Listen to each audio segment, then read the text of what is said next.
Hello everyone, welcome to my tech Abhyas YouTube channel. Friends, आजपासून मी एक नवीन सिरीज घेऊन येत आहे. त्या सिरीजचं नाव आहे टेराफॉर्म आणि या टेराफॉर्म सिरीज मी डिझाईन केलेली आहे बिगिनर्ससाठी. तर या सिरीजमध्ये मी काय काय कव्हर करणार आहे या गोष्टी मी आपल्याला आता सांगणार आहे. नमस्कार मित्रांनो, माझ्या यूट्यूब चॅनलवर तुमच्या मनापासून स्वागत आहे. या टेराफॉर्म प्लेलिस्टमध्ये आपण सुरुवातीपासून टेराफॉर्म म्हणजे काय, ते का वापरलं जातं आणि इन्फ्रास्ट्रक्चर ॲज अ कोड म्हणजे नेमकं काय, हे सोप्या मराठी भाषेत समजून घेणार आहोत.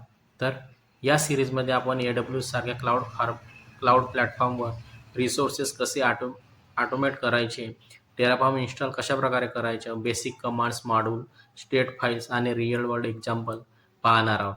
तर तुम्ही डेव्हऑप्स क्लाउड किंवा ऑटोमेशन शिकायला सुरुवात करत असाल तर ही प्लेलिस्ट तुमच्यासाठी खूप उपयोगी ठरेल. तर व्हिडिओ शेवटपर्यंत पहा, लाईक करा आणि चॅनलला सबस्क्राईब करायला विसरू नका. चला तर मग टेराफॉर्मच्या इंट्रोडक्शनच्या जो प्लेलिस्टचा जो पार्ट आहे त्याला आपण स्टार्ट करूया. आणि ही जी सिरीज घेऊन येत आहे टेराफॉर्मची, ही डिझाईन केलेली आहे बिगिनर्स लेवलसाठी. आणि मी या सिरीजमध्ये काय काय कव्हर करणार आहे ह्या सर्व गोष्टी मी या व्हिडिओच्या आतमध्ये आपल्याला सांगणार आहे. तर यामध्ये सर्वात पहिली गोष्ट करणार आहे टेराफॉर्म आहे काय. तर सर्वात पहिले टेराफॉर्मच्या आतमध्ये आपल्या ज्या कंपनीचा जो एन्व्हायरमेंट आहे त्याला ॲज अ कोड आपण लिहू शकतो.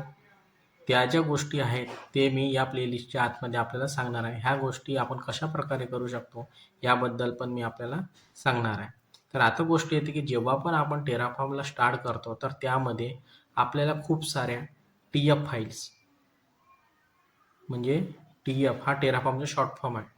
TF टेराफॉर्म लिहायच्या, तर यामध्ये आपल्याला TF फाईल्स लिहायच्या राहते. म्हणजे टेराफॉर्मच्या फाईल्स आपल्याला लिहायच्या राहते. याचे एक्सटेन्शन राहतो .tf म्हणजे टेराफॉर्म फाईल्स. तर या सिरीजच्या आतमध्ये असं नाही आहे की मी डायरेक्टली आपल्याला इन्फ्रास्ट्रक्चर क्रिएट करून दाखवणार. तर यामध्ये असं काही नाही आहे. तर यामध्ये सर्वात पहिले मी काय करणार की TF फाईलच्या आतमध्ये आउटपुट कशा प्रकारे आपल्याला येतो याबद्दल मी सांगणार आहे. म्हणजे हेलो वर्ल्डला कशा प्रकारे आपण प्रिंट करणार, आपण ह्या गोष्टी आपल्याला सांगणार आहे. त्यानंतर व्हेरिएबल्सला कशा प्रकारे डिफाईन करू शकता TF फाईलच्या आतमध्ये, ह्या गोष्टी पण मी आपल्याला सांगणार आहे. TF फाईलच्या आतमध्ये फंक्शन काय राहतात, त्यानंतर आपण फाईलला कशा प्रकारे स्ट्रक्चर करू शकता, त्यानंतर टेराफॉर्म FMT कमांड काय आहे ह्या गोष्टीबद्दल पण मी आपल्याला सांगणार आहे. त्यानंतर टेराफॉर्मच्या आतमध्ये आपण युजरपासून कशा प्रकारे इनपुट घेऊ शकतो. त्यानंतर टेराफॉर्मच्या आतमध्ये जो कॉम्प्लेक्स व्हेरिएबल असतात, जे की कॉम्प्लेक्स व्हेरिएबल आहेत यामध्ये, लाईक लिस्ट अँड मॅप, ह्या गोष्टी पण मी आपल्याला सांगणार आहे. टेराफॉर्मच्या आतमध्ये आपण कशा प्रकारे युजरकडून व्हेरिएबल्स घेऊ शकतो आणि कशा प्रकारे आपण जे सिस्टीमचे व्हेरिएबल्स आहे त्यांना आपण रीड करू शकता, ह्या गोष्टी पण या प्लेलिस्टमध्ये मी सांगणार आहे. जेव्हा मी ह्या लहान लहान गोष्टी आपल्याला सांगणार तेव्हा टेराफॉर्मच्या आतमध्ये फाईल कशा प्रकारे लिहितात ह्या गोष्टीबद्दल पण आपल्याला बेसिक आयडिया येऊन जाणार. तर यानंतर एवढं सर्व झाल्यावर आपण आपलं फर्स्ट टेराफॉर्मचं एक इन्फ्रा क्रिएट करणार आणि त्या इन्फ्राच्या आतमध्ये एक आपण EC2 इन्स्टन्स क्रिएट करणार. यामध्ये मी आपल्या टेराफॉर्मच्या ज्या बेसिक कमांड्स आहेत, like Terraform apply, Terraform plan, TF state file काय आहे ह्या गोष्टींबद्दल पण मी आपल्याला याबद्दल पण सांगणार आहे. बेसिक टू ॲडव्हान्सकडे जाणार ते. आणि याच्या पहिले ज्या गोष्टी पण पहिले अकाउंटच्या आतमध्ये लहान लहान प्रोग्राम बनवणार, लहान लहान फाईल बनवणार, ह्या गोष्टी मी आपल्याला बनवून पण यामध्ये दाखवणार, म्हणजे क्रिएट करून दाखवणार आणि सांगणार की ह्या गोष्टी कशा प्रकारे काम करतात टेराफॉर्ममध्ये. अशा प्रकारे केल्याने असं होणार की याच्याने काय होणार की जेव्हा आपण कॉम्प्लेक्स इन्फ्रास्ट्रक्चर बनवणार तेव्हा आपल्याला सर्व जे बेसिक कॉन्सेप्ट आहे ते आपले पूर्ण क्लिअर होऊन जाणार.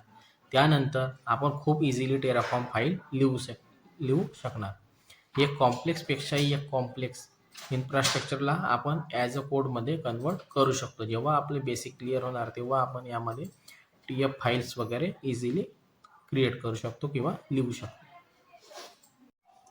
त्यानंतर यामध्ये ज्या मी आपल्याला गोष्टी सांगणार आहे, जसं की सपोज आपण एक EC2 इन्स्टन्स क्रिएट करून दिला आहे, परंतु आपण जो EC2 इन्स्टन्स क्रिएट करून दिला आहे त्या EC2 इन्स्टन्सच्या आतमध्ये आपल्याला काही पण प्रोव्हिजन करायचे आहे. लाईक आपल्याला Ansibleच्या मदतीने आपल्याला कोणते एक वेब सर्व्हर इन्स्टॉल करायचे आहे आणि आपलं ॲप्लिकेशन डिप्लॉय करायचे आहे. तर ह्या गोष्टी कशाप्रकारे यामध्ये करणार, ह्या गोष्टी पण मी आपल्याला यामध्ये करून दाखवणार आहे. ह्या गोष्टीनंतर सपोज मी आपल्याला म्हणतो की मला 10 EC2 इन्स्टन्स यामध्ये क्रिएट करायचे आहे किंवा मला पाहिजे. तर त्या कशाप्रकारे करणार, की असं तर नाही आहे की 10 वेळा आपण सेम कोड रिपीट करणार 10 EC2 इन्स्टन्ससाठी.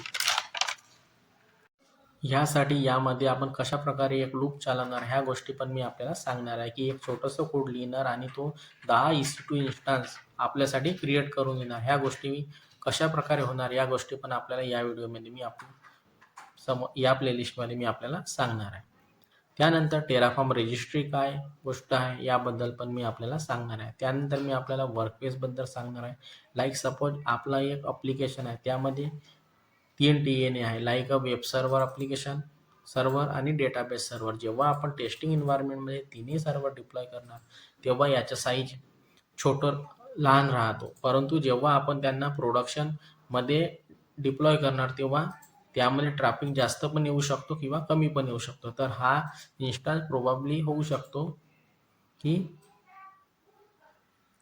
की याचा जो साईज जो आहे तो टेस्टिंग एन्व्हायरमेंटमध्ये वेगळा राहणार आणि प्रोडक्शन एन्व्हायरमेंटमध्ये वेगळा राहणार आणि स्टेजिंग एन्व्हायरमेंटमध्ये वेगवेगळा राहणार. कारण की डेटा स्टोअर होतो, तर साईज जो राहतो तो वेगवेगळा होऊन जातो. तर असं तर नाही की आपण 3 वेळा TF स्टेट फाईल लिहिणार, 3 वेळा टेराफॉर्म फाईल लिहिणार, असं तर पॉसिबल नाही. तर ह्या गोष्टी आपण कशाप्रकारे यामध्ये मॅनेज करतो टेराफॉर्ममध्ये, ह्या गोष्टी पण मी आपल्याला टेराफॉर्ममध्ये या प्लेलिस्टमध्ये आपल्याला सांगणार आहे. यामध्ये टेराफॉर्म रजिस्ट्री काय आहे याबद्दल पण मी आपल्याला सांगणार आहे. आपण स्वतःचे मॉड्यूल्स कशाप्रकारे यामध्ये लिहू शकतो ह्या गोष्टी पण यामध्ये मी कव्हर करणार आहे.